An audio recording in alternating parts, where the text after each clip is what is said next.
Indeed. Let's go to Simon from Florida, as he used to be called, but now he's got his own outfit, and a very good one. It's called Weaponized News. So it's Simon from Weaponized News. Welcome back, Simon. Greetings to you, Mr. Galloway, and to your worldwide audience. Now, particularly with an African flavour today, so I hope that your podcast, doing so well as it is in Ghana, Nigeria, and South Africa, will appreciate your redirection of your attention, possibly for a few minutes, from the Middle East to the continent of Africa, where in the last few days, the 15th Chinese ambassador to Nigeria has arrived to take up his post. His name is Mr. Yu Dun Hai, and he has written a most extraordinary, noteworthy example of soft power in his letter of greeting to the Nigerian people that has been published just yesterday in the Nigeria Today publication. And I think as a contrast between the manner in which China is exerting its influence in the world as opposed to the United States or indeed NATO and the Golden Billion, it is very much worth all of your audience having regard to that. They can find it on my Twitter feed. And it's so extraordinary that on my show tonight that will be broadcast at 7 p.m. New York time, so possibly a little late for some of your European viewers, I intend to go through it sentence by sentence. It's been sent not only in the newspaper, but also from his personal Twitter feed.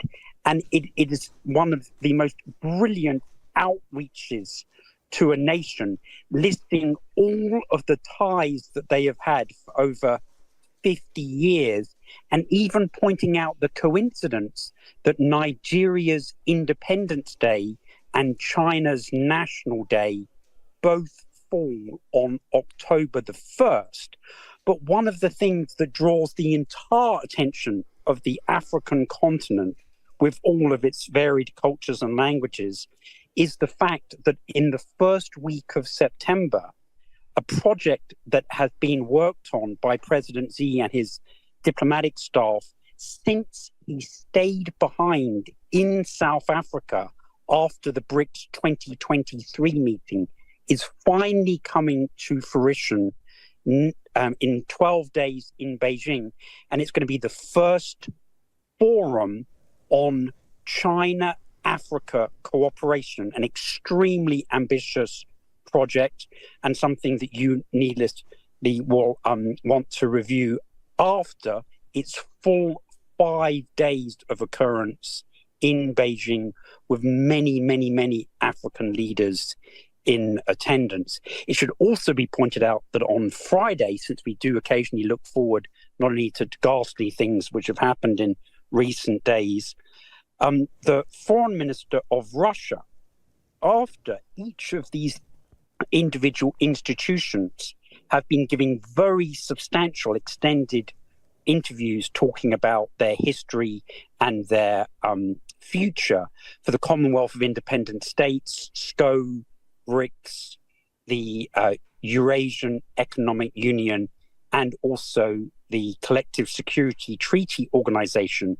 he's going to be giving a speech called The Territory of Meanings, about how all 5 of those organizations are going to be weaved together in the near future.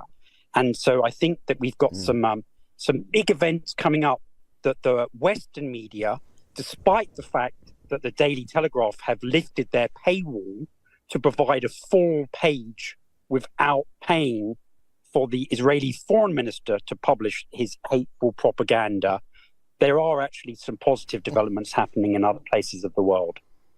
There are, and it all looks to me, Simon, that a kind of alternative United Nations is hoving into view. We'll talk about that perhaps next time we meet. Thanks, Simon, from Weaponized News. Definitely a must watch for the people in that hemisphere at 7 p.m. and for the rest of us on catch up.